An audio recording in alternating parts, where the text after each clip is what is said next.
Good evening, everyone. We will call the August 6th City Council meeting to order. First order of business is the roll call and determination of the quorum. Charlene? Lorente. Here. Scott. Here. Wright. Here. Clayton. Here. Peterson. Here. Doyle. Here. Lewis. Here. Roberts. Here. Sasso. Here. Nordstrom. Here. We have quorum. Thank you. And next order of business is the invocation. We have Brad Clausen here from Woburn Court Ministries. Everyone please rise. Is Brad here? Dale Barcher is.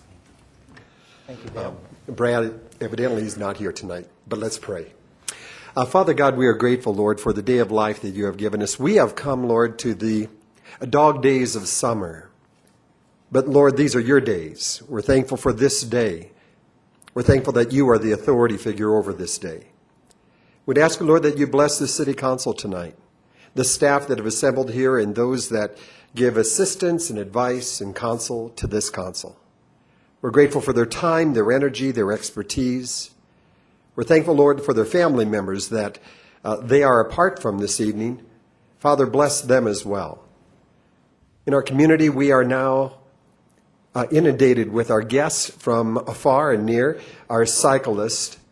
We'd ask you, Father, that you grant them wisdom, that their visit here to our city be a good visit, that they enjoy the beautiful Black Hills that we live in and enjoy so much. We'd ask, Lord, that you bless the first responders all across our Black Hills area, both the fire, Lord, as well as the emergency rooms, the hospitals, the clinics. Bless them during this week and next week. And Father, for this meeting tonight, give wisdom, discernment, and we are grateful, Lord, that you have promised to be here. We pray these things in Christ the King's name. Amen. I pledge allegiance to the flag of the United States of America and to the republic for which it stands, one nation under God, indivisible, with liberty and justice for all.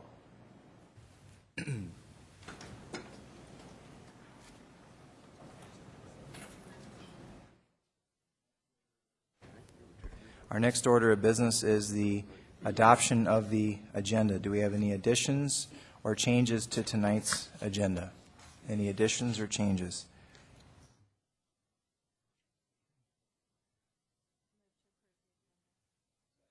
Okay, we have a motion by Peterson and a second by Laurenti to approve the agenda. All in favor say aye. Aye.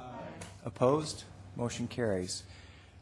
Next order of business is the Citizen of the Month. I do not see our Ward 1 Citizen of the Month nominee here tonight, so we will move on to item number 2. Is Doc Jackson here tonight? So, Doc, if you could meet us down front along with our 5 veterans that are on the City Council.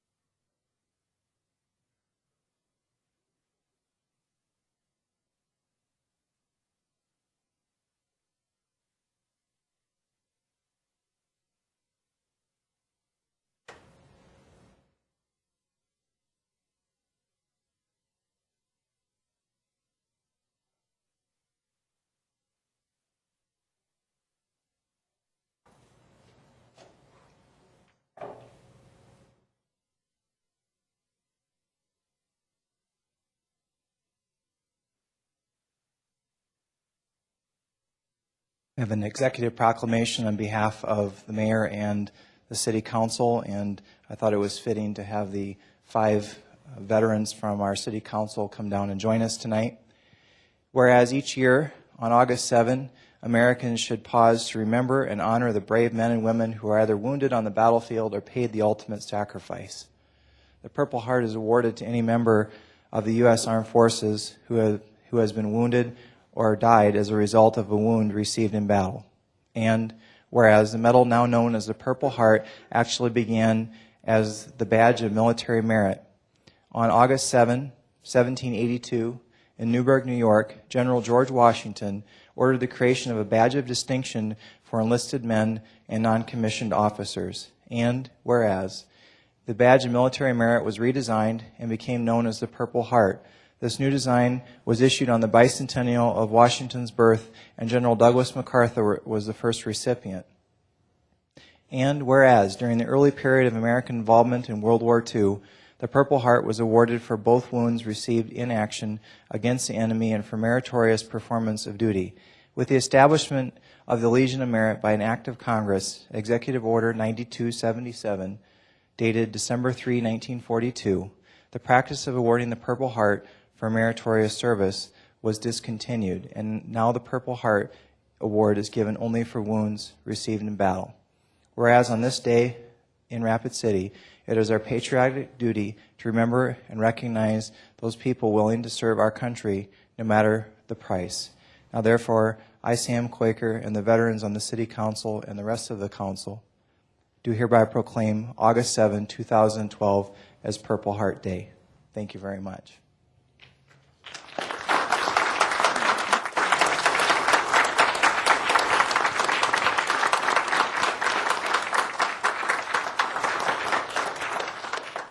Thank you, everyone.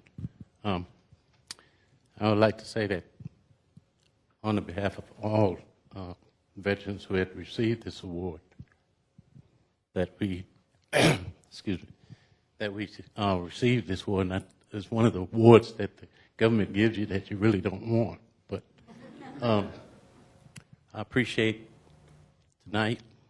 Tomorrow we'll have a few other Purple Heart veterans at the site.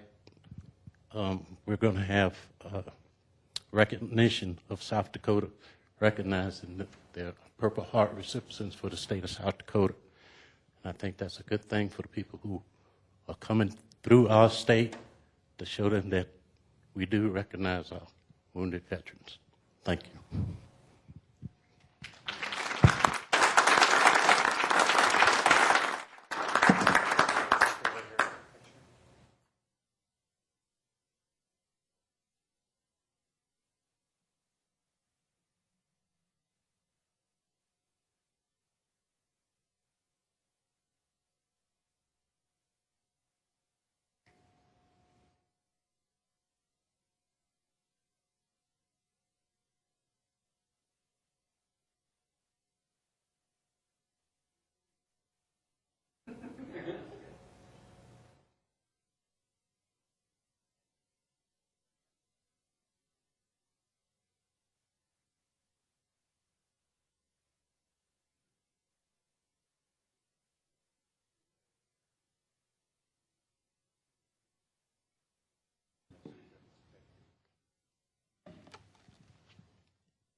We will continue our Citizen of the Month until the next meeting.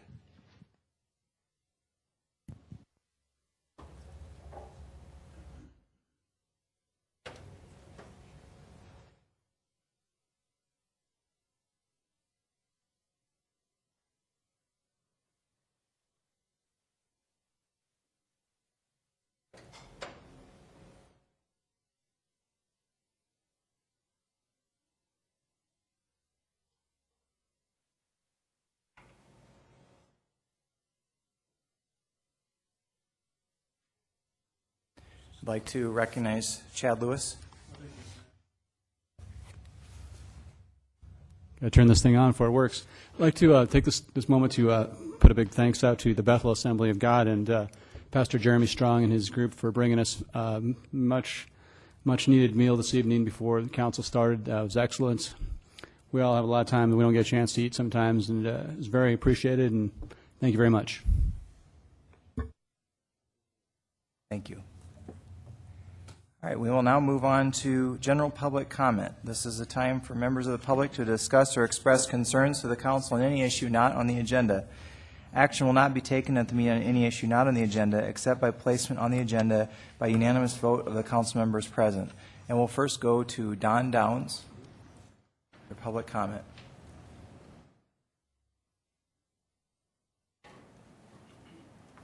Good evening, Don. Evening.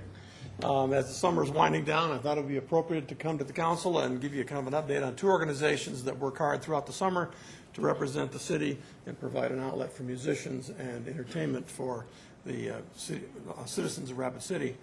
The first of that is the Rapid City Ranger Band, and this year's season began with our trip to Hot Springs to march in the Miss South Dakota pageant, and that was followed up by a performance in downtown on the Thursday night, front center stage for the Thursday night Summer Nights Committee.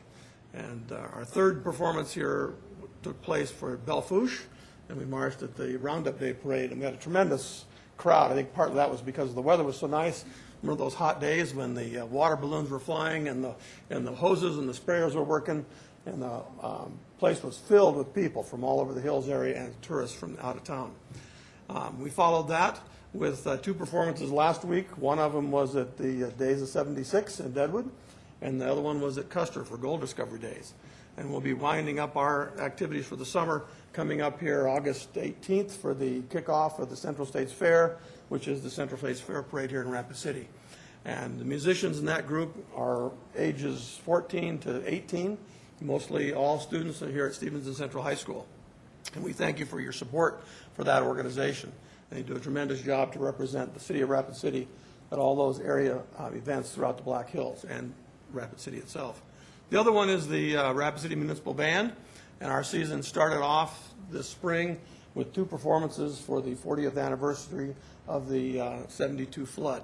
And for that performance, we had three performances of premier works, three choral works. We worked with Carolyn Brown and the Dakota Choral Union and some other members from the Hills area to be in the choir to perform three chorales that were premier performances arranged for that, especially by Jim Cool, who's the staff arranger at SDS University, at South Dakota State University. That followed with concerts in the park every Wednesday, and we had 8 of those. We also saw this year the retirement of longtime band director Milo Winter, who took over the reins of the city band back in 1970, and after 42 years decided it would be time to turn the reins over to the other 4 directors. It's kind of a testament to his skill that one person now is turning the job over to 4 guys to take over the position. But we continued with concerts in the park. We had great attendance at those events, and we had reasonably good weather for most of them. There was a few where it was a little raining and possibly wanted to scare us back into an indoor facility, but we made all the concerts happen at the park, and we were appreciative of that. The directors that are taking over now, the first one, Mark Bray, who's a retired band director from Central High School. The other one is Gary Hansen, who's a retired band director of Southwest Middle School. Bill Evans is the orchestra director at Stevens High School, and myself, who is director of bands at Stevens High School. And so we want to thank you for your support. We hope you had a chance to come to one of the concerts or see the band march in one of the parades throughout the summer, and we're looking forward to continue our work as representing Rapid City and providing an outlet for musicians from ages 14 in the Ranger Band all the way up to the late 70s and early 80s in the Municipal Band. We have a wide variety of musicians that come from a variety of disciplines: doctors, lawyers, business people, musicians, teachers, students from the whole area of Rapid City. So again, we'd like to thank you for your support, and we wish you a good ending to the summer season. It's coming up quickly, so thank you.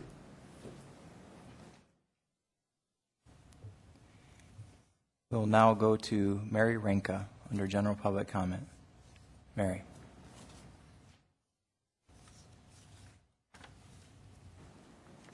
Mary Renka with Black Hills Psychiatry at 528 Quincy Street. I appreciate your indulgence in allowing me to speak now. I cannot stay for item 96, the item to which I'm addressing, and that's the assessments regarding the Business Improvement District. As Mayor Quaker knows, I've been opposed to this from the very beginning. Yes, I see that. I want to quote from the state statutes. 955-7 says, in the use of a special assessment, the assessment shall be based upon the special benefit to the property within the district. 915-13 says a municipality may levy a special assessment against the real property located in a district to the extent of the special benefit on such property. 915-18 says a municipality may levy a general business occupation or special assessment against the real property located in a district to the extent of the special benefit to such property. We've maintained from the beginning that this business improvement district does not give us a special benefit. We're a mental health clinic. We're 3.5 blocks away from the current Main Street Square, which is the focus of the business improvement district.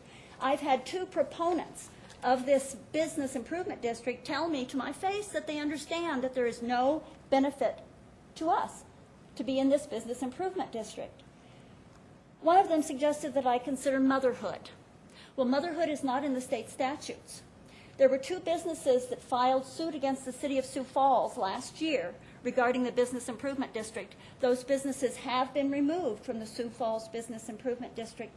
I ask that you please consider removing our business from the business improvement district because we receive no special benefit for the assessment that we pay. And I thank you.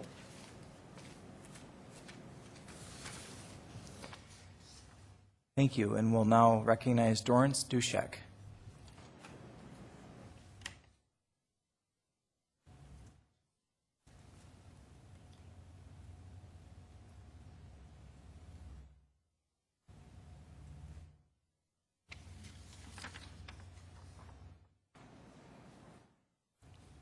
Good evening.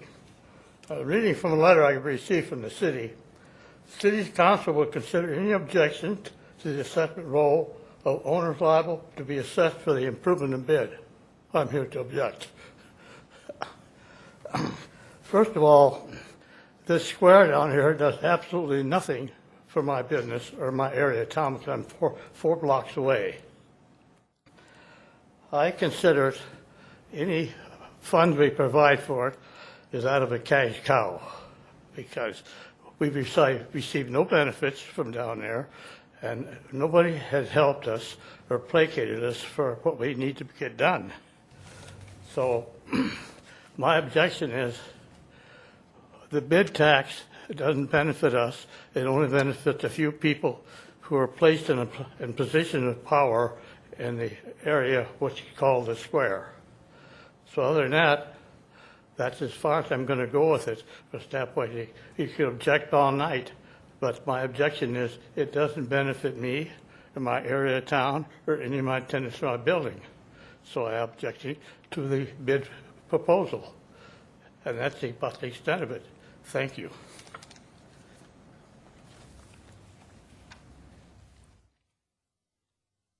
Thank you, Dorrance, and we'll now recognize Bonnie Evans.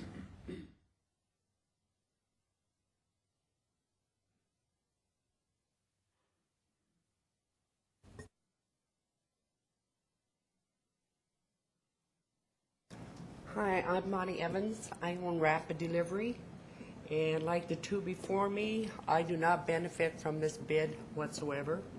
The last 3 years, I have not received 1 penny from any of the bid district or any one that's been brought down to my business, and I'm a delivery service. My hours are 24 hours a day, 7 days a week, and there has been no benefit to my organization whatsoever, so I would like to be withdrawn or excused from this bid. Thank you. Thank you, Bonnie. We do not have any other additional general public comment items. Did I miss anyone? Seeing none, we'll move on to items 3 through 77. Can we have a motion to open public comment on 3? We have a motion by Lewis and a second by Clayton to open public comment on 3 through 77. All in favor say aye. Aye.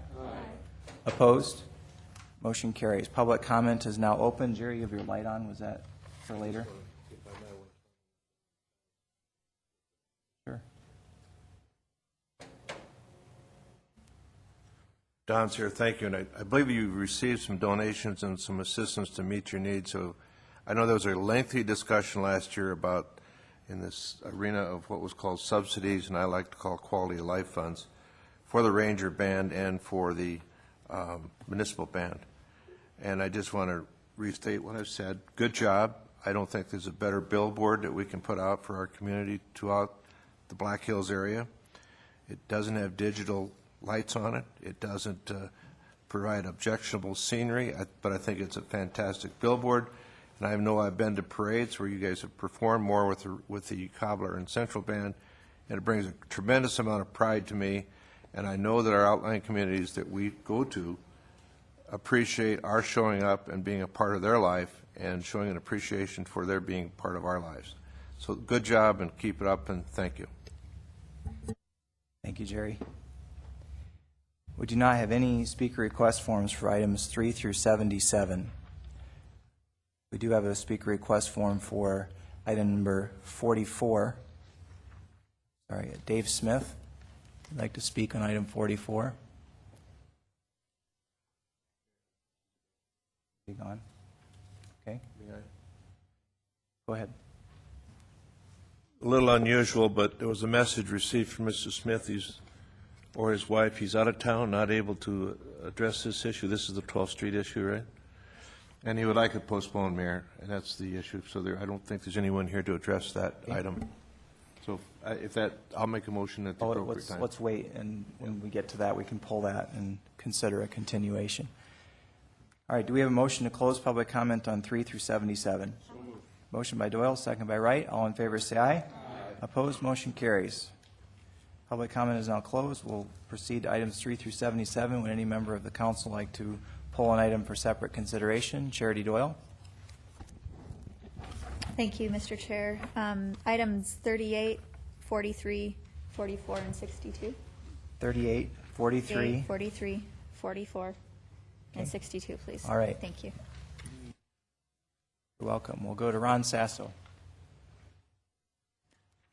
Item 55, please. Okay. So far, we have 38, 43, 44, 55, and 62. Any additional items? Any additional items? Pauline Sumption. Thank you, Mayor. I need number 56, please. Okay.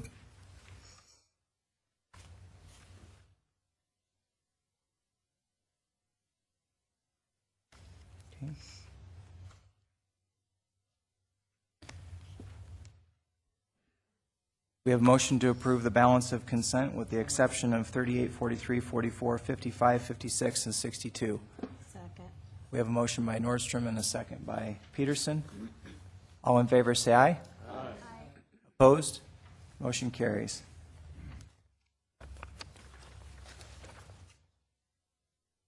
Item number 38.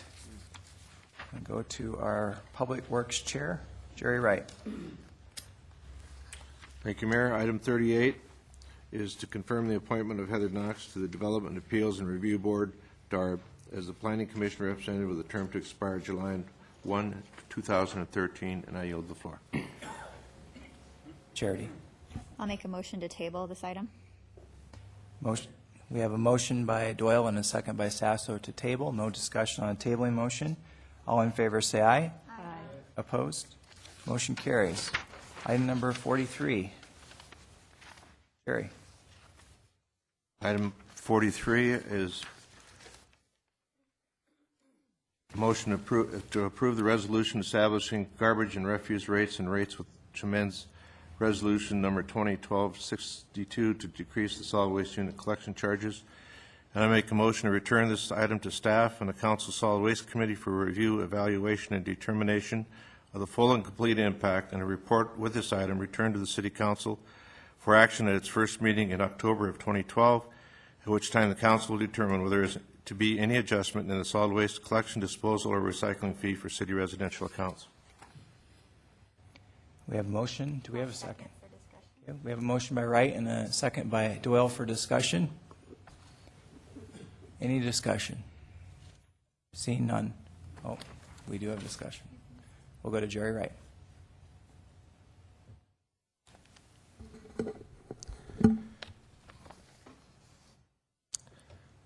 The proposed decrease in the solid waste collection charge warrants more discussion, research, and review, so as to provide more transparency to the citizens and the representatives in the Council on this matter.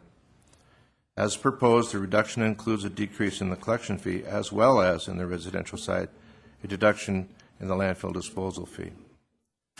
The near future expenses pending at the landfill to include a landfill gas utilization system with an estimated value of about $1 million and a citizen campus at about $3.7 million. These are based on the HDR study of 2 years ago. An expansion of construction cell 16, which I've estimated $2 to $3 million. I do not know for sure what that is, but we're looking at a significant investment in the future. With a current balance of approximately $4 million, I think we have to be careful what we do with rates in that respect, and that is disposal. A reduction in the solid waste collection rate warrants discussion and requires a very careful and close-looking evaluation. Certainly, it would not be wise to take a short-term reduction and face the significant cost increases due to fuel increases and all of the related items, as we have seen most recently. I'm talking about 5 to 10 years ago. A fuel price increase is potentially only one international event away, and it's most wise to be a little safe than reckless. A delay in voting on any solid waste collection rate until October is prudent and wise. This is such an important and critical issue. Careful deliberation, research, and discussion is merited. In the past 10 years alone, inflationary costs and growth have rapidly depleted cash reserves at times, and the time to get rates adjusted and the revenue corrected takes significant time. Caution, again, is appropriate and prudent. A little history. 2002, the fund balance was $554,000. 2003, $238,000 in round change. 2004, $272,000. 2005, $169,000. 2006, $162,000. 2007, $39,000. 2008, it went to a minus $43,000. Work was begun in 2005 to adjust the rates. It took from that time until December of 2007 to get the rates adopted and changed. And we came back well. Council, staff, and everybody involved worked very hard on that. And there were discussions on this issue that occurred, and in the ordinance development and adoption, which did occur in my absence when I was in Kuwait and Iraq. But the City Council and the staff adopted the following assumptions. 1, there would be a new route due to our growth for a total of 9 trucks in 2008 instead of the normal 7 routes, recycling. And that a new fleet of trucks would be financed in 2012, but actually bought in 2010, and that trucks would be cash purchased in 2017. Let me explain. And this is why we have such a significant cash balance at this time. And that's why I think it needs to go back to the committee and come back to us and decide, do we want in the future to pay cash for these trucks, or do we want to finance them? That was the purpose of that decision. It wasn't a mistake. It was purposely done. Replacement of the current fleet of trucks, I believe there are 8 at this time, would probably require 10 by the time we were to purchase them. And I estimate that with inflation and the purchase of 10 trucks, I'm estimating, would require a cash payment of approximately $3 million. With the current fund balance of the Solid Waste Collection Department being 2.2 as of June 30th of this year, our fund balance, which covers also emergencies, contingencies, etc., does not appear to be excessive. As stated earlier, a significant increase of fuel costs and related impacts on tires, parts, etc., would quickly erode our safety net as it has in the past. The City Council of 2007 did not make a mistake, as stated in the Sunday Journal. Instead, they took a conservative and responsible course of action that they wanted to do, based upon reasonable improvement assumptions in setting the rates. The rates of 2007 appear to have worked well in achieving the goals and policies adopted by the same council with a reasonable reserve for contingencies. Please keep in mind, it is not proper nor fair and maybe not professional, even though we're politicians, to criticize past city councils for their decisions, and especially do not do that when you do not know the facts. I know you remember that council in 2007, sir. Another comment that was out there floating is that you know as well as I do that the garbage collection fee was erroneously raised in the first place. We both know why this happened with the money that the city was not collecting from a certain garbage collection contractor. Gentlemen, ladies of the council, this kind of comment out there, even if it may be internal, is made. There's a serious error in the prior statement fails to realize that the current rates were discussed 2005 through 2007 with their adoption in 2007. and the investigation, I want to state, in the alleged landfill customers deal at the landfill did not start until August, September of 2009. The attempted connection is a serious error. I think it's inflammatory, misleading, and discards the truth of the matter. If we are to have transparency and honesty in our City Hall, in our process, we have no choice but to handle this issue as we handle all issues, or as we should handle all issues before us, with truth, full discussion, disclosure, honesty, with the real interests of the citizen, the taxpayer, and the ratepayer in mind. This, as in all issues, should stand on the merits of what's good for Rapid City and not in how it's going to affect us being reelected. So I appreciate any and all support to send this issue back for review, discussion, research, and analysis with the purpose of making a good decision, one that is for the city and its citizens and not for reelection. Thank you. Thank you, Jerry. And we'll go to Ron Sasso. Ron? Thank you, Alderman Wright, for your comments. A couple things that I think are pertinent to bring up. And when the $100,000 rate study was vetoed, and as a council, I believe we all supported that, those who were on the council at the time, and Alderman Wright, I know you were one of those supporters of that veto of the rate study. At that time, the issue of rates was sent to the Solid Waste Committee. Here we are a year later having this discussion. One of the things that came out was we had Public Works Director with solid waste experience review rates. That was one of the suggestions of doing this internally. This is what he came back with. As a result, it seems because it is a decrease, we're not liking this. And that's where I get a little lost. In 2007, at that time, there was a rate increase just on the residential side of 12.7%. The entire rates, and there again, this, when we're talking about the residential rate, this is just one of three aspects of the rates, and that is the first one that Terry Walterstorff has looked at. And I believe that we may look at different rates for, even though on the residential side we're looking at a decrease, it's possible that we may have an increase on the other two. But if sending it back to the Solid Waste Committee is going to take another year for it to come back for the same result of let's send it back again, I think it would be a solid waste of time.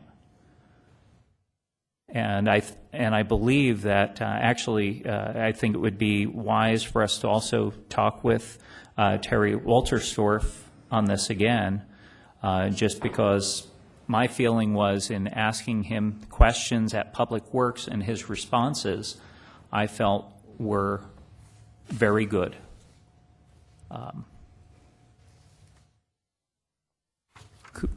Could I ask some questions of you? What is your comfort level with these recommendations? We have spent a substantial amount of time looking at the rates on the collection side. And as I mentioned in the Public Works Committee and to quite a few of the council people in some one-on-one conversations, is we feel very comfortable with the 8% reduction. We have a comfort level there. So I'd say yes, we feel comfortable with the 8% reduction. Thank you. Anything further? Not at this time. Okay. Thank you. Charity. Thank you, Mr. Mayor. We often as a council talk about the unfortunateness, if that's a word, that we don't have a whole lot of institutional knowledge. And here we have a gentleman who does have a significant amount. I think it would be worth the extra couple of weeks, 3 weeks, 4 weeks, not a year, to just see if our institutional knowledge and our new Public Works Director can find some kind of common ground. You know, it definitely isn't going to hurt anything, so that's it for what it's worth. Any further discussion? The motion is to continue. Go to Steve Laurenti. Thank you, Mayor. And if I could ask Terry a question, if you would, please, Mayor, if that would be okay. Go ahead. Terry, can you tell us how long your staff and yourself has spent in this study? And just give us some idea of the time spent there on that, if you would, please. Thank you. We initially started meeting on this probably back in March, and we've met off and on for probably 6 months, I would say. Okay. Thank you, Terry. And this goes to the very thing that was just proposed by Alderwoman Doyle. The fact of the matter is staff, which is we trust very much with their institutional knowledge, has done a very, very meticulous study. They've spent more than 6 months doing this, and I trust Terry and his staff to do an outstanding job, not only on this issue, but on all of the issues that face his department. And I would think that supporting him, in fact, part of what they said in some of the study was that 10% reduction to the residential rates would be more appropriate. So this is a conservative approach. This is a step back because we're looking at an 8% reduction. And I don't know where the transparency remark comes from, because ultimately, I mean, I think there isn't anything here that isn't being said. The fact of the matter is that the city is collecting too much from the citizens. It's simple. I don't know why that's difficult for politicians to see, but the fact of the matter is it's the people's money, not ours, and we're not going to be spending it. They're actually going to get to keep it. And so I don't think some of my colleagues understand the difference.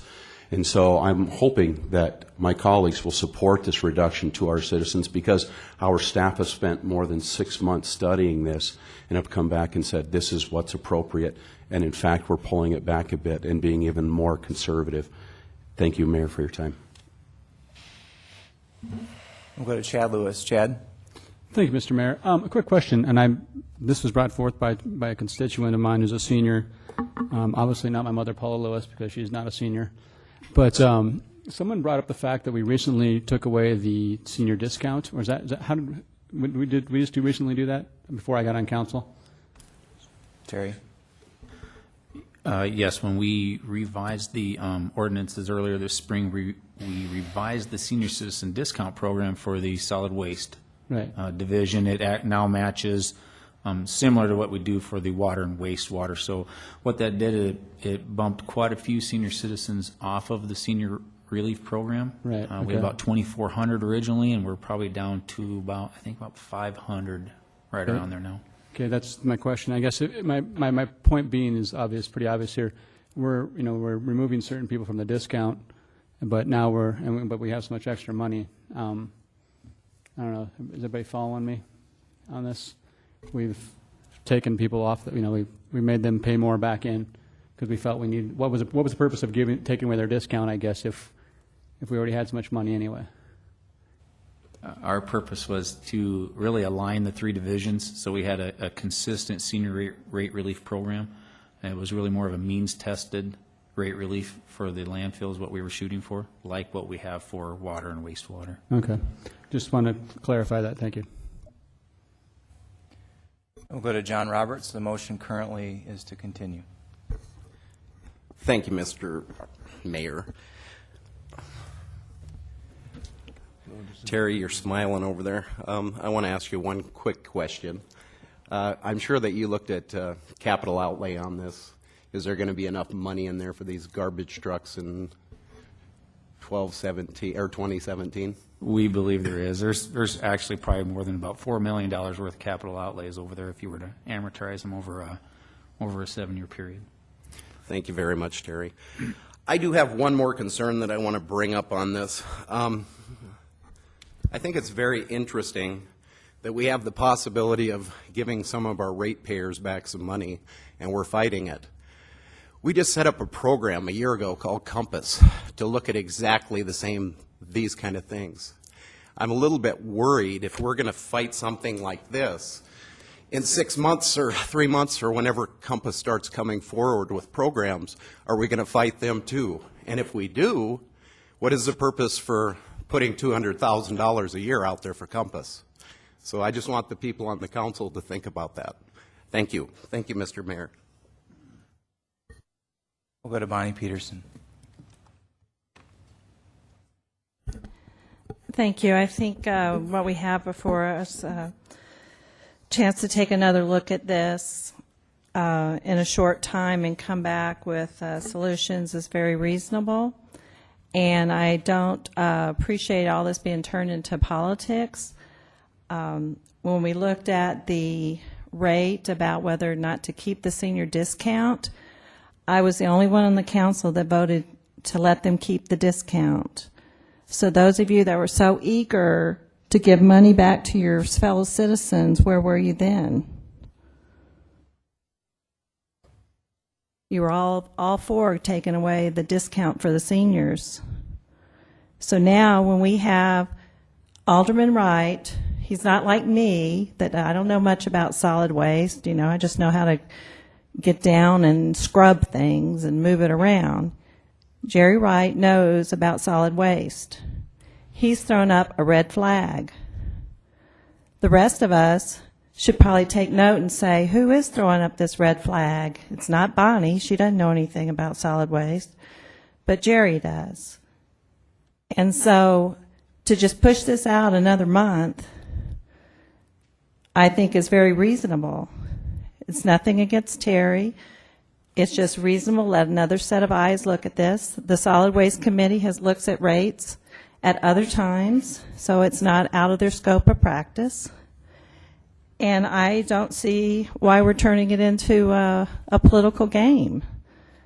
It makes common sense to do it, and I will be supporting it.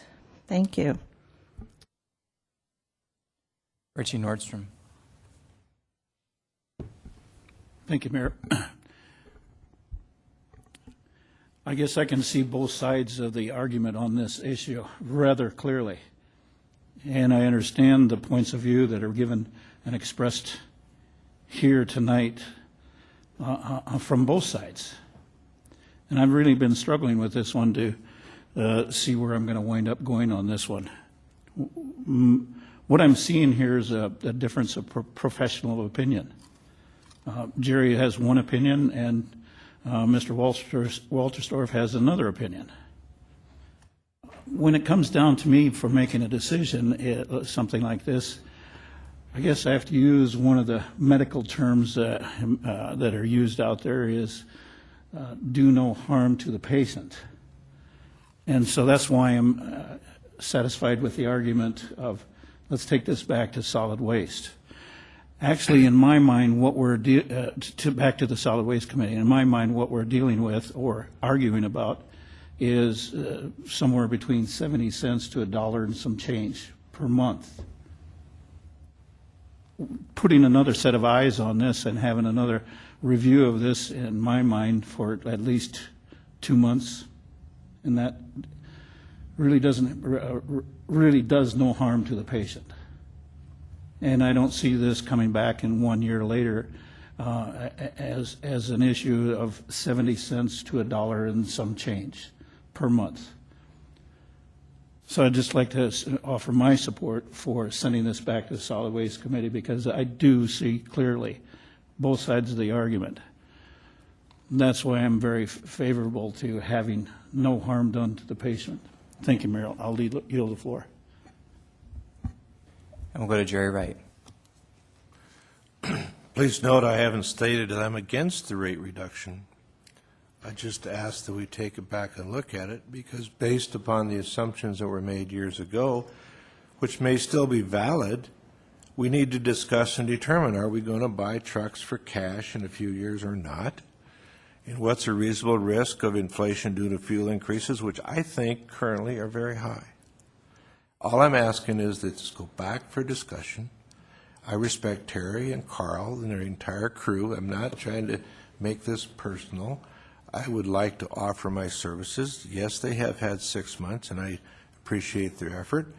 but I had 22 years doing it. And I think I'd like to offer graciously the opportunity to help and make sure we maybe do a little better job. That's not asking a lot. And we can have this done in a month or two and come back, I think, with a better solution. That's all I'm asking, and I think that's what we need to do. It's smart.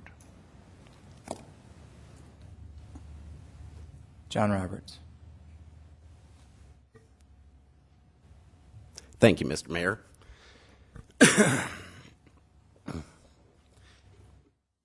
I would like to see this go forward just to a straight up and down vote and see where we stand on the council. I don't know if that's going to happen or not.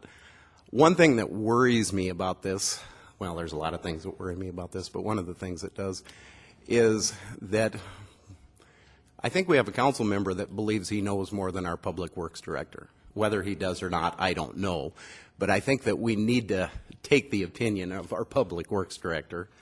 In my opinion, I think Terry's put a lot of work into this, and I would like to see a vote on this. Thank you, Mr. Mayor. I would like to remind the council the motion is to continue till October. What did Chad Lewis? Thank you, Mr. Mayor. Just going back to some what Richie had said earlier about this, there's a definitive date on here. It says actually the first meeting in October, so we're not talking about it being delayed for a year or whatever. It's supposed to be done by then and back to us. And as long as we're confident we can do that, I don't see the harm of waiting. Prudence is the better part of valor. I think it's a good idea to maybe go ahead and go over the issue. I mean, I'm actually kind of for it, to be honest with you. I don't have any real problems with it, but it seems to be it would probably won't make peace in the council, but it'll put some people's mind at ease for now, to let them put a couple more eyes on it. I think Terry is obviously a very qualified individual. I haven't seen the actual numbers. I've discussed it with him. I'm confident in what he said. This is no way in any way in questioning him or his staff. I just trying to make sure that everybody gets a chance to look at it and they feel comfortable with it before they vote on it. That's my opinion. Thank you. Bonnie Peterson. Thank you. I just wanted to say, like Mr. Wright has said, that obviously my record shows that I do want to reduce rates for people, and that's not what I'm afraid of here. Is I just want to follow the process. Also, I don't believe Mr. Wright's comments indicate that he thinks he knows more than anyone else. It's our job up here on the council to share light. We're not always going to hold hands and sing along together. We frequently, disagree with the mayor. Or we disagree with each other. It doesn't mean that we think we know more than the other person. It's just we come from a different walk in life, and there's 10 of us up here on the council, and together, when we all come together, we make a nice little pie. But when you separate us, it's hard to tell what kind of pie we are. So, anyway, I don't think we need to be, name calling or trying to one up each other. We all come together, and over time, together, we have a better solution for our problems for Rapid City. And we need to remember that, because it's not about always getting what we want when we want it. Thank you. Ron Sasso. I still would like us all to join hands and sing, but and actually, I want to say I appreciate Richie's comments, and there again, this is an issue that I think professionally we are disagreeing, and part of the problem. On the one hand, you have one side saying this is being politicized. On the other hand, I could say this is being politicized. I mean, and there again, it's politics. We are in politics right now, and we are dealing with an issue. I am not going to support the continuance of this, and the main reasons is because this was sent to the Solid Waste Committee a year ago, almost exactly a year ago. The recommendations went to staff. Staff, in turn, came up with the suggestions. And I just feel that with that process, that in turn, we're still saying, okay, well, we don't have the answer we want yet. Staff has put in the time, they've put in the effort, but it's not the answer we want, or we're not sure of the answer, or, you know, and I know very well that we could end up with the same answer in October, you know, that this is how we go. The one thing I do not want to see, and that I dread, is it going to solid waste and them saying, okay, I think we need to send this out for a $100,000 study that says we need to look at the rates. And keep in mind, this is only one of 3 aspects of the rates that are being looked at. So this isn't everything. This is just one piece, and as big of an issue as it is with this one piece. So, thank you. Bill Clayton. Thank you, Mr. Mayor. I'm a little bit bothered that I hear this term bantered about politics, and somehow a rate reduction has something to do with reelection. I'm sorry, I don't see the correlation. If we do the right thing based on a study for our people, I'm not sure how that ties into reelection. It doesn't buy any signs in the yard, doesn't shake any hands, and doesn't gain us any favor in terms of reelection. I also heard the term used, opinion. Terry, or Mr. Mayor, may I ask Terry a very simple question? Terry, you and your staff did a study for 6 months. How much of the report that you presented to Public Works was opinion, and how much of it was fact based on study? What I presented were the numbers. I mean, it wasn't necessarily opinion. It was just simply the revenues versus expenses that we're seeing there. And that's what I figured. You told me what I already know. Thank you. Thank you, Mr. Mayor. I yield the floor. Richie Nordstrom. Question's been called. Any objections to calling the question? No objections. We're going to proceed directly to the vote. Everyone understands the motion? Clarify it, please. Charlene, would you clarify the motion?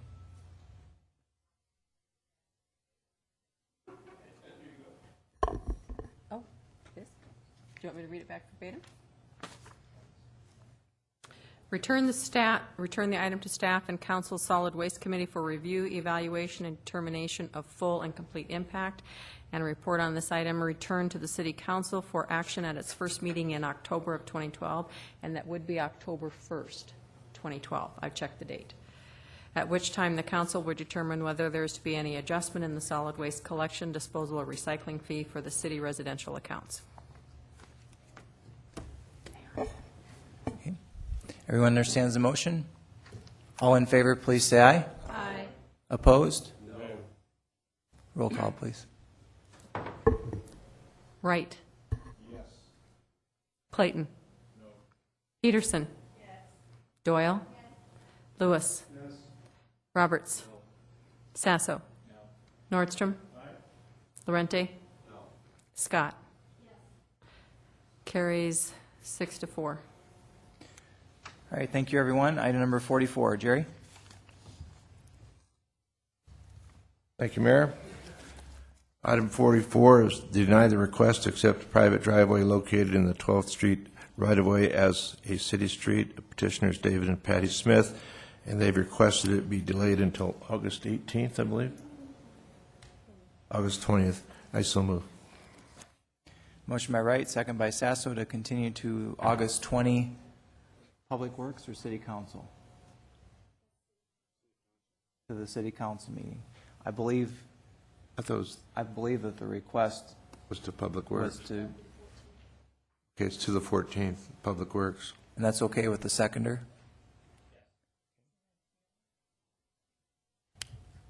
Is to send it back to Public Works for a hearing. We'll go, Terry Waltersdorf. Thank you, Mayor. My understanding is they were going to be out of town next week. So that's why they couldn't make it to the Public Works meeting next week. My recommendation would be to send it to the next available Public Works meeting, which would be the 28th of August. That's okay with me. And that's okay with the seconder? There's confusion on it. It's okay with me. 28th is fine. Any further discussion? Seeing none, all in favor say aye. Aye. Opposed? Motion carries. Item number 55, Legal and Finance. Amanda?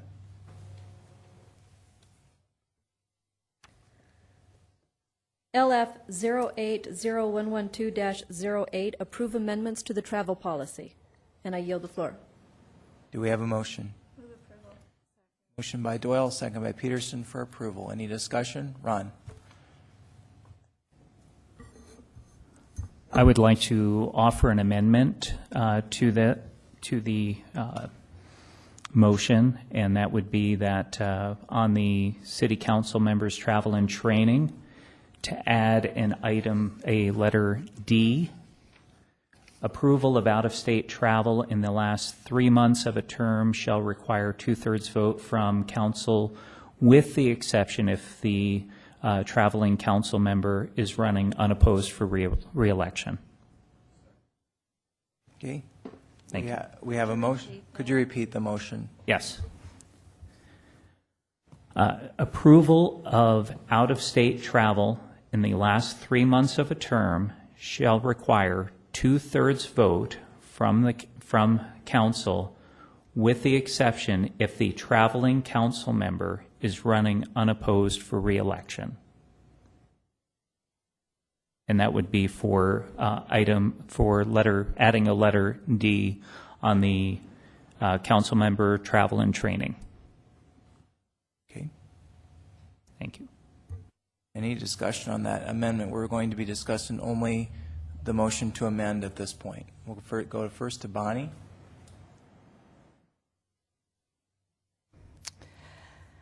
I'm not going to support this amendment. One, I think once you're a council person, you continue to work for the city for the rest of your life. Two, there should be no difference distinguished between someone that has an opponent and someone that does not. That's, I don't think, is a very valid indication of your ability to represent the city. And anyway, I think you should be treated like a proper alderperson your entire time. Some people may be the big thing they've worked on for 2 years and may want to go and represent the city on something that they know about because they've worked on it for 2 years and they're the most qualified person, even though they might not be running again. So I just think it's short-sighted, penny wise and pound foolish. Thank you. Jerry. I won't support it for somewhat the same reasons, that I think that we may have a council member that can contribute or gain something, even though they may only have 3 months of their office left. But we do have in this thing, this policy that states that council approval of 1,500 or more, 100 or more, and above is required by the council.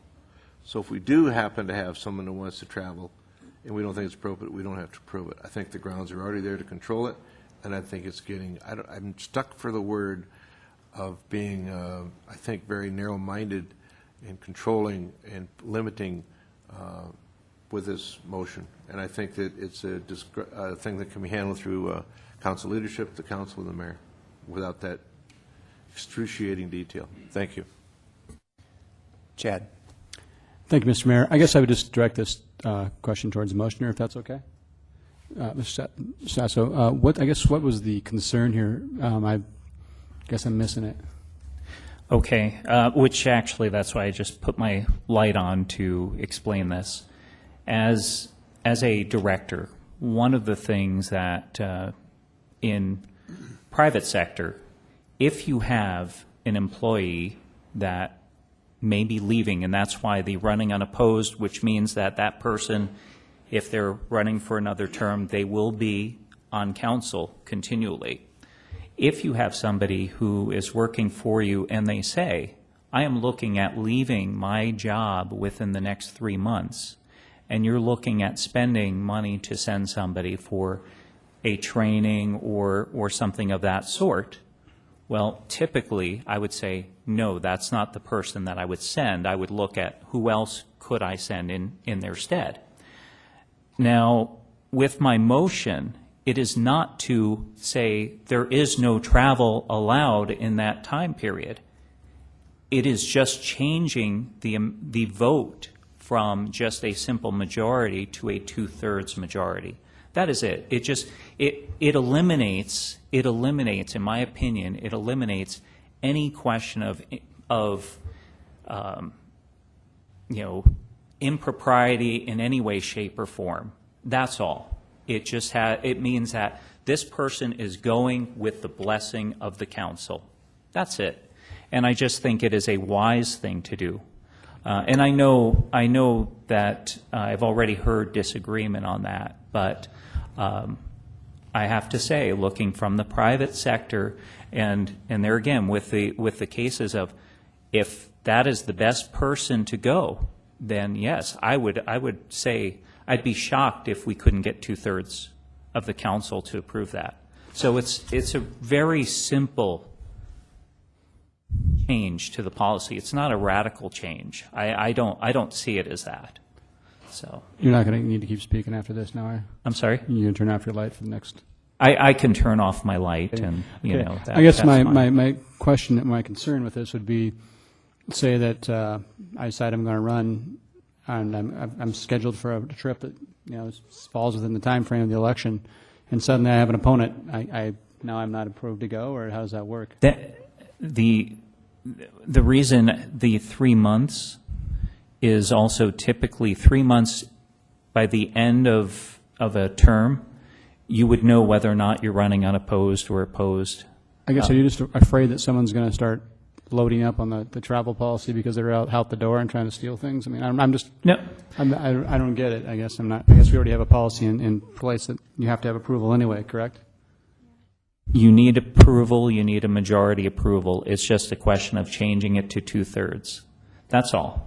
Thank you. And there again, from the public sector, it's not that has not been questioned before. And I'm just quite trying familiar with to public sector. eliminate that Thank you. from being in the public's eye as questioning it. That's Thank you. all.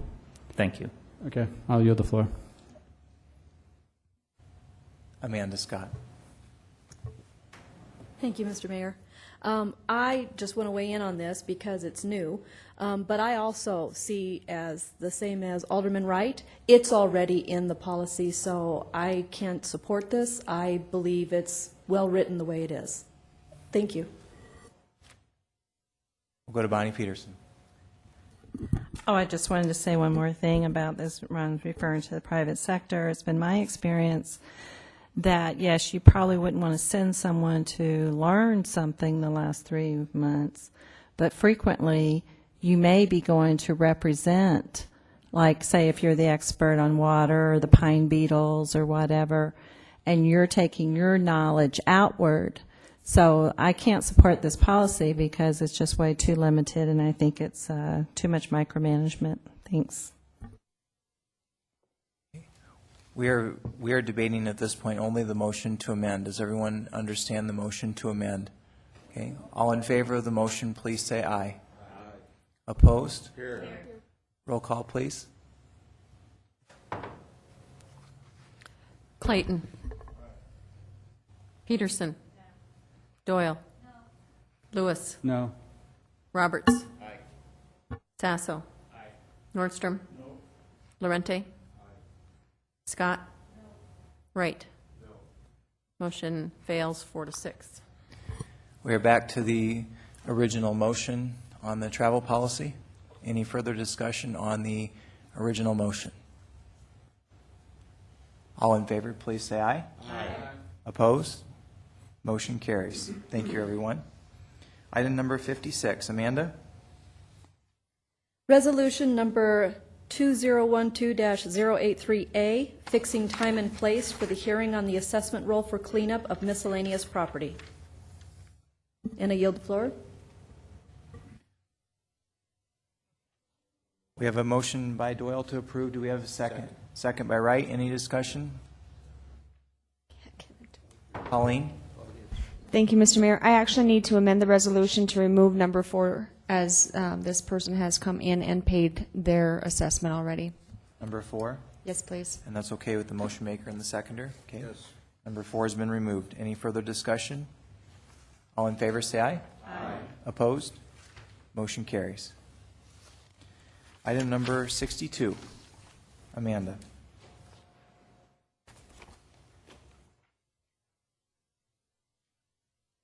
I believe I can make a motion to table item number 62, which is to approve the engineering estimate for construction specification tables in the sign code. Your motion, okay. We have a motion to table by Scott, second by Doyle. There is no discussion on a tabling motion. All in favor say aye. Aye. Opposed? Motion carries. Item is tabled. We are now on the non-consent items 78 through 93. Do not have any speaker request forms on those items. Can we have a motion to open public comment? Motion by Doyle, second by Wright. All in favor say aye. Aye. Opposed? Motion carries. Public comment is open. Did I miss anyone? Is there anyone that would like to speak on items 78 through 93? 78 through 93? If you've already spoken on one of those items, your comments will be taken into account when we get to that item. Do we have a motion to close public comment? Motion by Doyle, second by Wright. All in favor say aye. Aye. Opposed? Motion carries. Item number 78. Amanda. First reading, ordinance 5856, an ordinance amending section 17.06 of chapter 17 of the Rapid City Municipal Code, rezoning the within described property as requested by Fisk Land Surveying and Consulting Engineers for Kathy J. I believe it's Cook Living Trust for a rezoning from General Agricultural District to Park Forest District. And I make a motion to approve. Second. Motion by Scott, second by Doyle. Before we vote on this, Brett, I'd like to ask you a question. Did this receive a hearing at the Planning Commission? Yes, it did. It did. Okay. Any further discussion? All in favor say aye. Aye. Opposed? Motion carries. 79. Amanda? First reading, ordinance 5857, an ordinance amending section 17.06 of chapter 17 of the Rapid City Municipal Code, rezoning the within described property as requested by Dream Design International Incorporated for a rezoning from no use district to light industrial district for the property generally described as being located north of Old Folsom Road and south of Elk Vale Road. And I move to continue to the August 20th meeting. We have a motion by Scott, second by Doyle to continue until August 20 council meeting. Any discussion? Seeing none. All in favor say aye. Aye. Opposed? Motion carries. Item 80. First reading, ordinance number 5849, supplemental appropriation number 4 for 2012. And I make a motion to approve. Motion by Scott, second by Roberts. Any discussion? Seeing none. All in favor say aye. Aye. Opposed? Motion carries. Item 81. First reading, ordinance number 5854, an ordinance to provide for certain annual reports to be made to the Common Council by the Finance Officer by amending section 2.40.080 of the Rapid City Municipal Code, and I make a motion to approve. Motion by Scott, second by Peterson to approve. Item 81. All in favor say aye. Aye. Opposed? Motion carries. Item 82. First reading, ordinance number 5855, an ordinance permitting the sale of slingshots in the city of Rapid City by amending section 9.28.010 of the Rapid City Municipal Code, and I make a motion to approve. Second. Motion by Scott and an enthusiastic second by Steve Laurenti. Any discussion on the motion? Any discussion? All in favor say aye. Aye. Opposed? Motion carries. Item 83.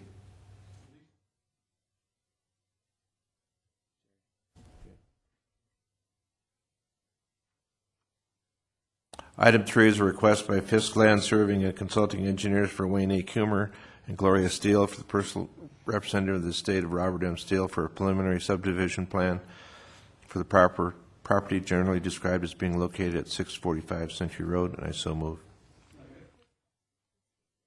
That was with stipulations? With steps, yes, thank you. And we have a motion by Wright, second by Lewis. Any discussion? Seeing none. All in favor say aye. Aye. Opposed? Motion carries. 84, Jerry. It's a request by Dream Design International Incorporated for SSST, a limited liability corporation, for a preliminary subdivision plan for property generally described as being located along the northeast side of Minnesota Street at the current southern terminus of Fieldstone Drive and I move with approval with stipulations.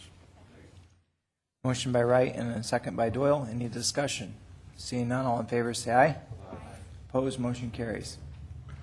Item 85 is a request by Spurlick Consulting Incorporated for Century Resources Incorporated for a preliminary subdivision plan for property generally described as being located at the current southern terminus of East Anamosa Street. I make a motion to approve with stipulations. Motion by Wright, second by Scott. Any discussion? Seeing none, all in favor say aye. Opposed, motion carries. Items 86 is a request by Spurlick Consulting Incorporated for Century Resources for a preliminary subdivision plan for property generally described as being located south of the intersection of East North Street and East Anamosa. And I make a motion to approve with stipulations. Second. Motion by Wright, second by Scott. Any discussion? Seeing none, all in favor say aye. Opposed, motion carries. 87, Jerry. 87 is a request by Davis Engineering Incorporated for Chapel Lane Water Company Incorporated for a preliminary subdivision plan, property generally described as being located at the current western terminus of Copper Hill Drive, and I so move with stipulations. Second. Motion by Wright, second by Scott. Any discussion? Seeing none, all in favor say aye. Aye. Opposed, motion carries. 88, Amanda. Authorize the mayor and finance officer to sign agreement between the City of Rapid City and Zerker for a records management system, and I make a motion to approve. Second. Motion by Scott, second by Doyle. Any discussion? Any discussion? Seeing none, all in favor say aye. Aye. Opposed? Motion carries. Item 89. Jerry. Item 89, authorize finance officer to call the current .16 utility support fund bond, Series 2005 revenue bond, upon next available call date and approve resolution 2012-0888, a resolution authorizing defeasance and call of certain outstanding sales tax revenue bonds of the city. This is an item continued from July 16, 2012 council meeting, and I so move approval. Second. Motion by Wright, second by Scott for approval. Any discussion? Seeing none, all in favor say aye. Aye. Opposed, motion carries. Item 90, Jerry. Item 9 is the denial to request for an exception to allow an existing approach on Fifth Street to be utilized for ingress and egress to a commercial parcel, and has been a request to continue to August 14th, and I so move. Motion by Wright and a second by Nordstrom to continue to August 14. And if we could please make sure that when the description comes back on the agenda that it says where that this is located. It doesn't say generally located as, so if we could make sure that that's done for the benefit of the affected neighborhood. And just so everyone knows, this is on the south end of Fifth Street, right next to where the new Arby's just went in. So we'll go to Charlene Mitchell.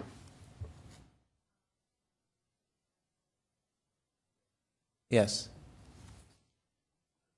Any further discussion? All in favor of the continuation to the next Public Works meeting, please say aye. Aye. Opposed? Motion carries. Bids. First item is the Rapid City Regional Airport water main construction. We received 7 bids on this project, and our advertising authority and engineer's estimate was about $1 million. The recommendation is to award the total bid to Rapid Construction LLC in the amount of $867,273.58. We have a motion by Peterson and a second by Nordstrom.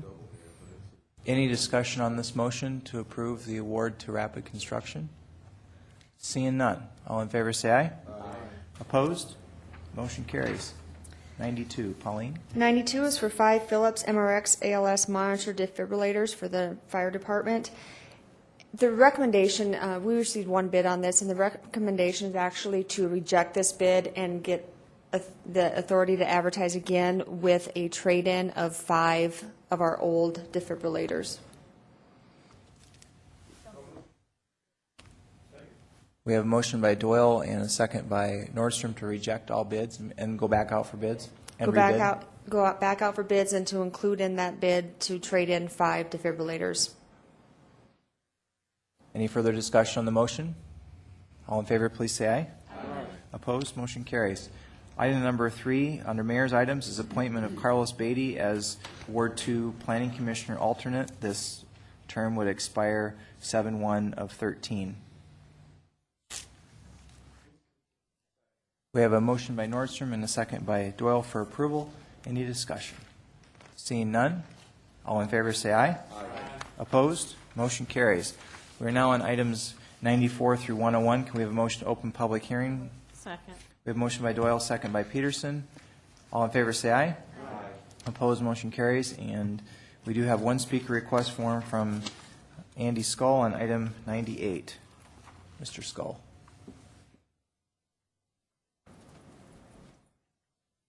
Thank you, Mr. Mayor. I believe this is the second reading of an ordinance amendment that I am the applicant of. I'm here to answer any questions that the City Council may have. I think previously there was two concerns. One was regarding notification of the mayor and City Council members, and I think that's really a staff issue, and I felt that they've dealt with that.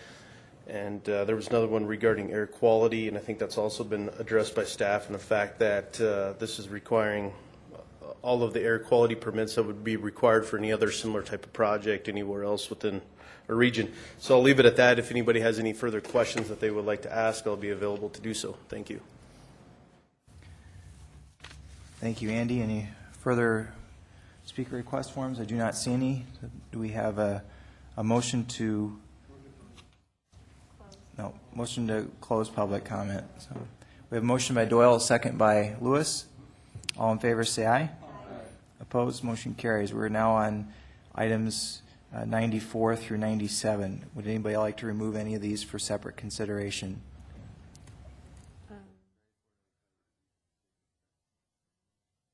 Okay. 94 and 95 will be pulled.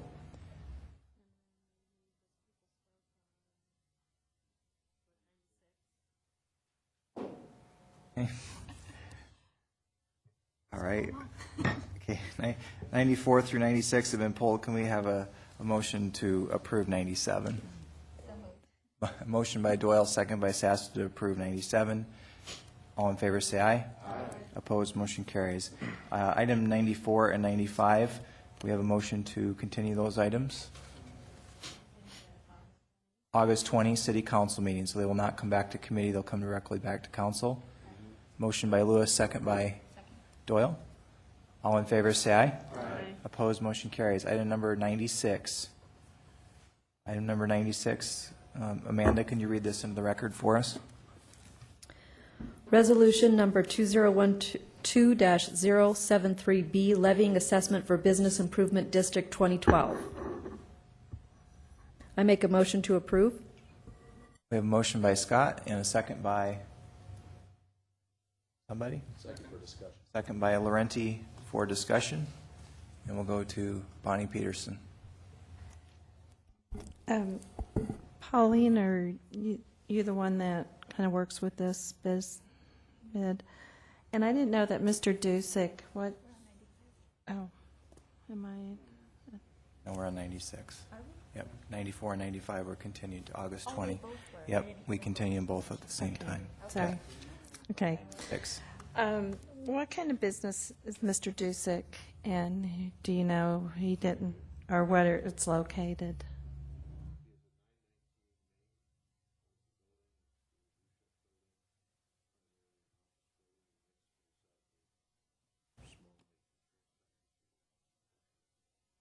Okay. So you've been in contact. Are we like the only source of appeal for these people, or how does that work? Once they get to this point, you are the only source of appeal. That's all that we can do, and I would turn to Wade if I am telling you something that is inaccurate. Okay. I'm just wondering what the process is for us, if there's, and I'm assuming you don't see any hardships or anything like that for these people, they meet the criteria. If I might, we've looked at these, and when they were drafting the ordinance, they looked at owner-occupied, non-owner-occupied, business, not business, tax-exempt, not tax-exempt. They try to take into all those considerations, but we had to draw the boundary somewhere. And so an owner-occupied place within the district is exempt according to our ordinance. A tax-exempt entity is exempt according to the ordinance from this downtown bid. Those are the only two types that I am aware of that are exempt from the assessment. They also try to take into consideration their current location, and if they were in Zone 1 or Zone 2. Zone 2, the assessment is actually half of that, which is in Zone 1, because they are further out from where the Main Street Square is, so further out from the boundaries, on the outskirts of the boundaries typically. And so there is some consideration given in that respect. Okay, thank you very much. Any further discussion on the motion? The motion is to approve on item 96. Bonnie, did you have something else? Okay. Ron Sasso. I guess looking at this, one of the things that the arguments brought forth, I think they did have some reasonable arguments, and I know with Black Hill Psychiatry, their clientele is the same, and I don't know. I think it may bear more scrutiny from us as far as looking at those businesses, whether or not they are benefiting. I know there's the question whether or not they may benefit by property resale.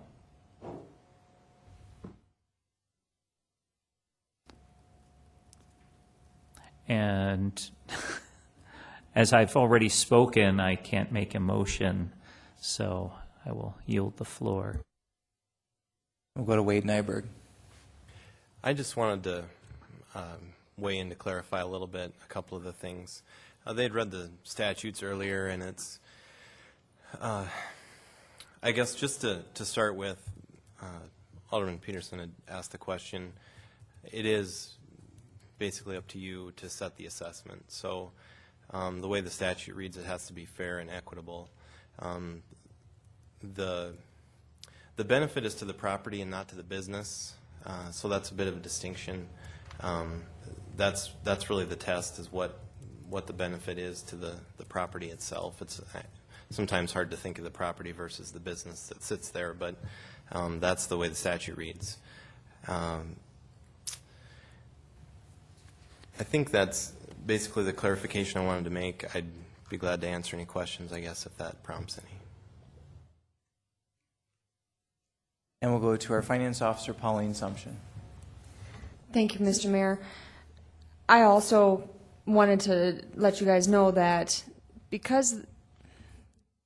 just because the current project for the downtown bid is Main Street Square doesn't mean that in a couple years, if Main Street Square is solvent on its own without the bid money, we may go somewhere else to do a project, and that may very well be in the area that these folks are at.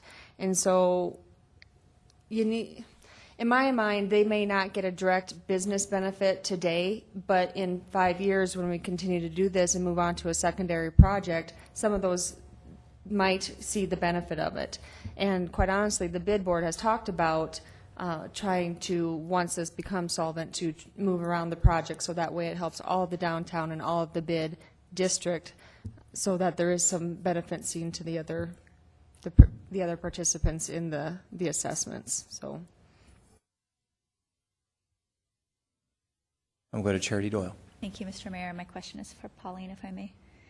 The business owners that spoke, do you know off the top of your head, or can you look it up, if they were in that Zone 1 or Zone 2? And I'm trying to figure out, how much they're paying into this.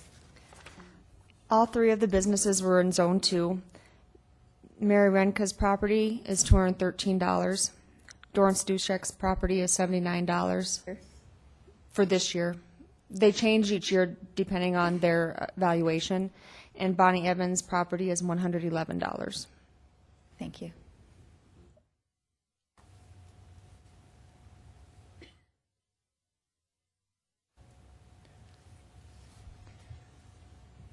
Charity, you still have the floor. Oh, I'm sorry.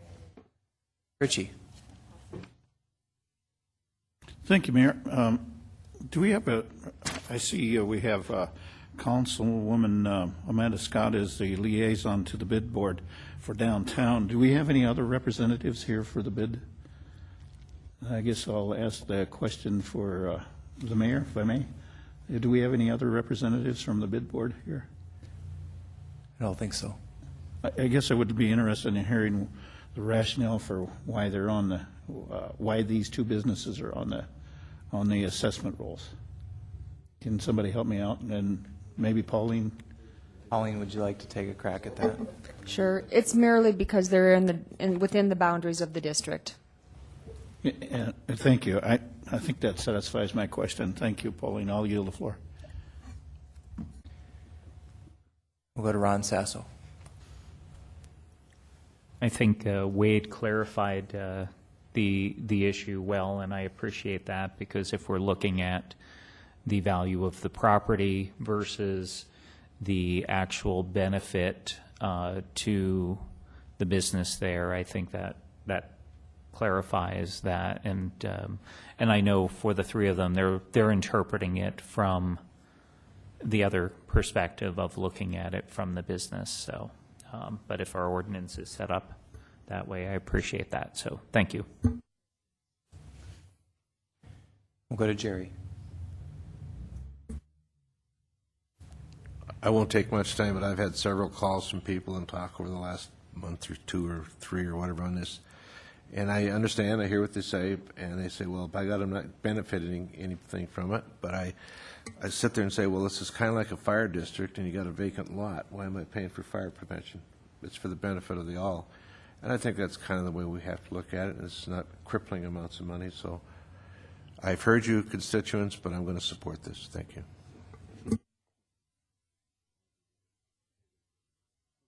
We'll go to Chad Lewis.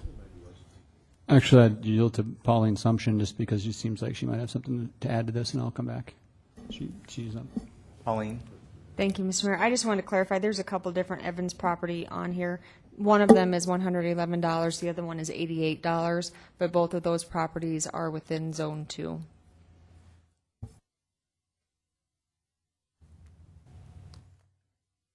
We'll go to Bonnie Peter, or Chad, you still have the floor. I just appreciate that. Is there a motion on the floor? There is. The motion is Okay. to approve. Okay. I just think that Wade did a great job of clarifying it once again for us. I appreciate that. It goes to the property. It's not, for the individual businesses. So we're not talking a huge amount of money. I realize it's not my money, but I'd like to opt out of a lot of taxes myself, and unfortunately, I can't do that. So I don't see this being over the huge burden to the taxpayer.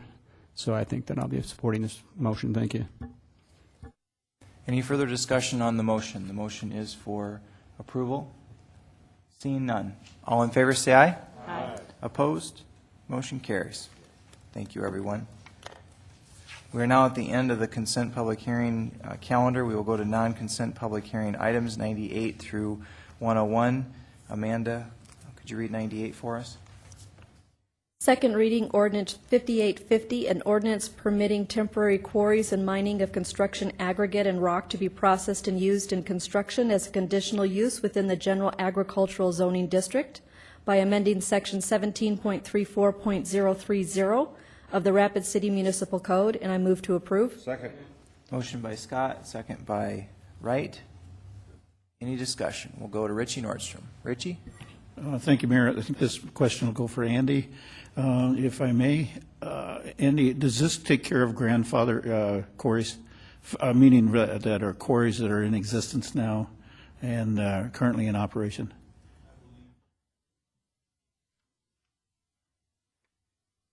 Testing. There we go. I may ask Brett to help me with this. I think the answer would be no. Okay, there's mining quarry operations that are in the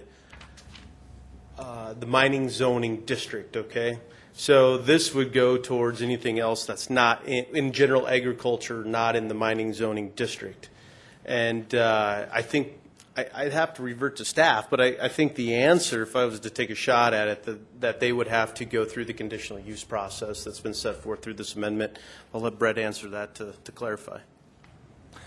Yeah, as the code is written right now, if you want to do mining and extraction, you actually have to be in that zone district. So this gives someone the ability who has agriculturally zoned property to come in and get this conditional use permit.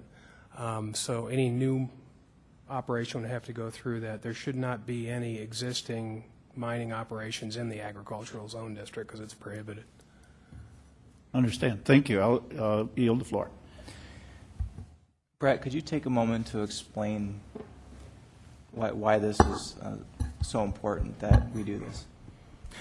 Well, yeah, there are a couple of reasons that we wanted to do this. Right now, when you do a borrow pit, you get a grading permit from us. And you know, when you're doing grading, you end up having to screen the material and process the material. And when you start doing that, that's called mining. And so we don't have the ability to do that type of operation without zoning a property to the mining and extraction zone district. And as a long-term zoning for a property, it's not very practical. So this gives us the ability to do some borrow pits and also some minor mining in the agricultural zone district. And, you know, this, you know, is a conditional use permit. There is no guarantee that anyone's going to be able to just do this. They have to follow through with all the requirements of the ordinance, and then that has to go through Planning Commission for review and approval. Thank you very much. Bill Clayton. Andy, if I may, and forgive me if I use terminology that's improper. It seems to me the last time you were here, the questions kind of centered around air quality. Correct. And you were talking about a rock crushing operation, were you not?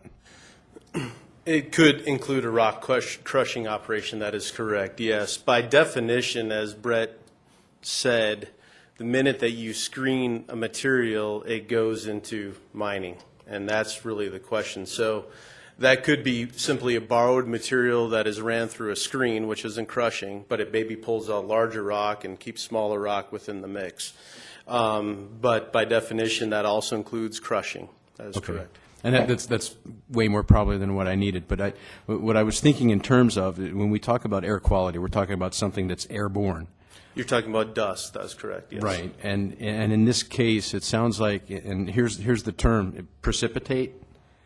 I mean, it's something that would I mean, we talk about precipitation from the air. Mm-hmm. So something that would become airborne would then precipitate out of the air and fall to the ground. So I guess what I'm asking in so many words is what would be the smallest size that you'd be dealing with? It sounds like we're talking about rocks and stones, things that normally would not become airborne. You're getting maybe a little bit more scientific than what my knowledge can bring. Typically, what this is going for is I can't answer that question. Okay.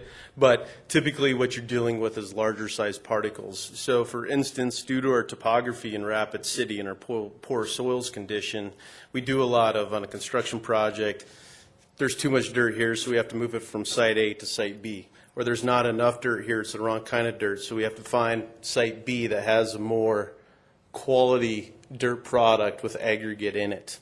And then we go through that screening process to export from B to take back to A. In my opinion, the dust or the air quality concern would not be any greater than a common dirt moving operation that you would see in any development in any area of Rapid City. And that's kind of where I thought you were going to go. Yeah. Okay, and that was my question. Thanks. I'll yield the floor. Thank you, Bill. We'll go to Amanda. Thank you, Mr. Mayor. If I may direct this question to Brett.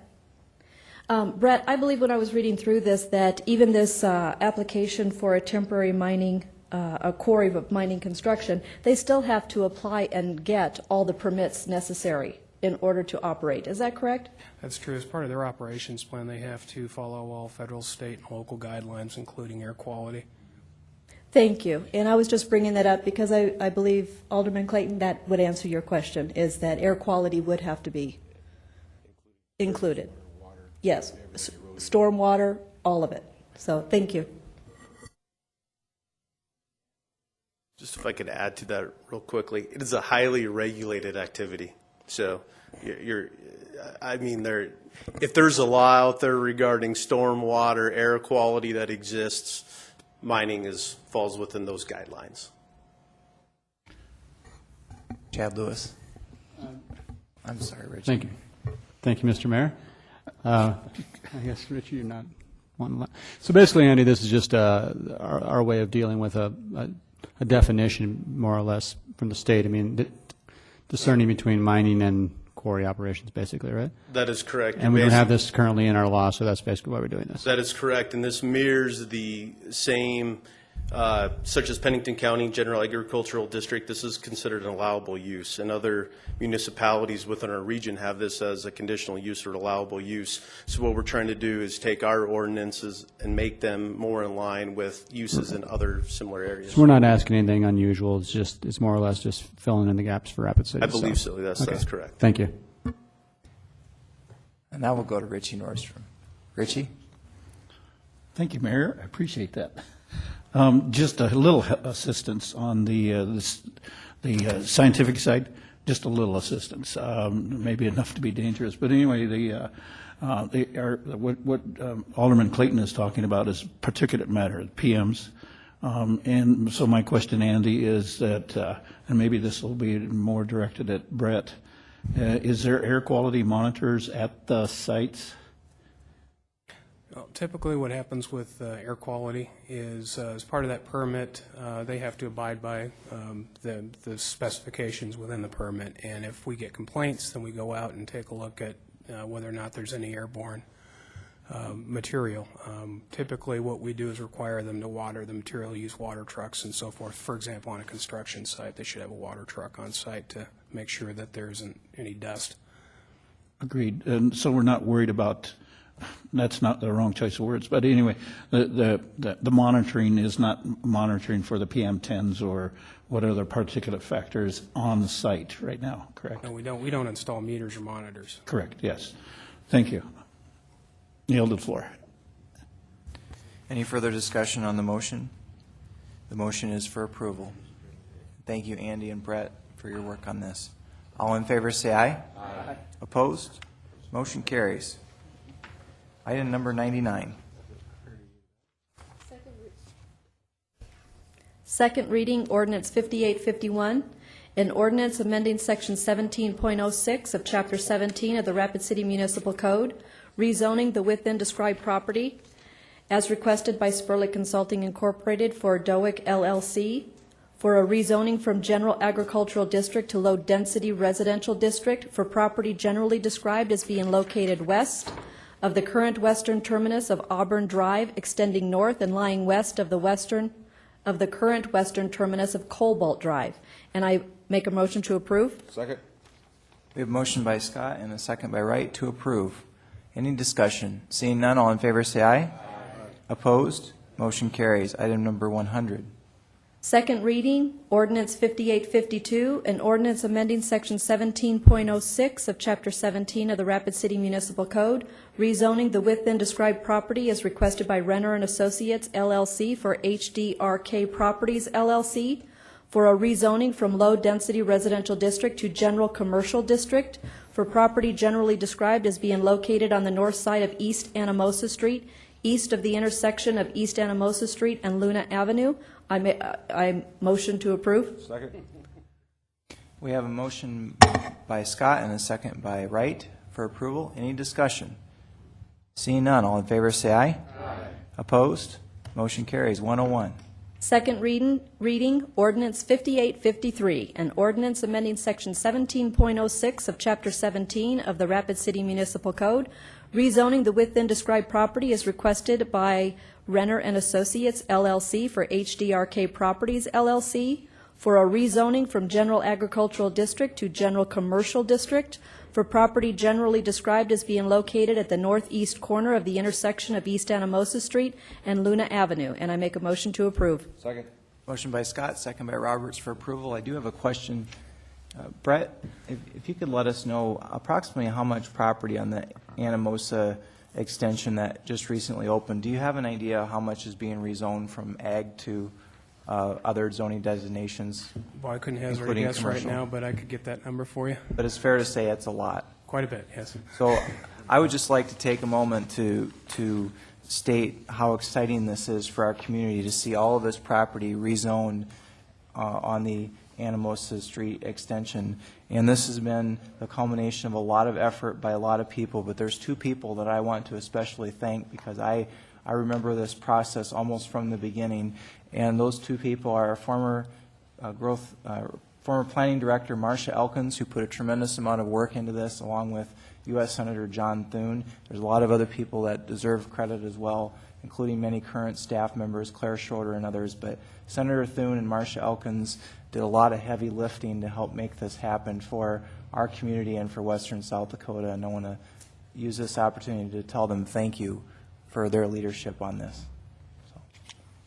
So with that being said, are there any other comments? Seeing none, do we have a motion to approve 101? Oh, we had a motion. All in favor, say aye. Aye. Opposed, motion carries. 102, bill list. Pauline? There is one addition to the bill list for RCS Construction in the amount of $25,110.04, bringing the total bill list as amended to $7,073,985.55. Motion by Laurenti, second by Peterson. Any discussion? Seeing none, all in favor say aye.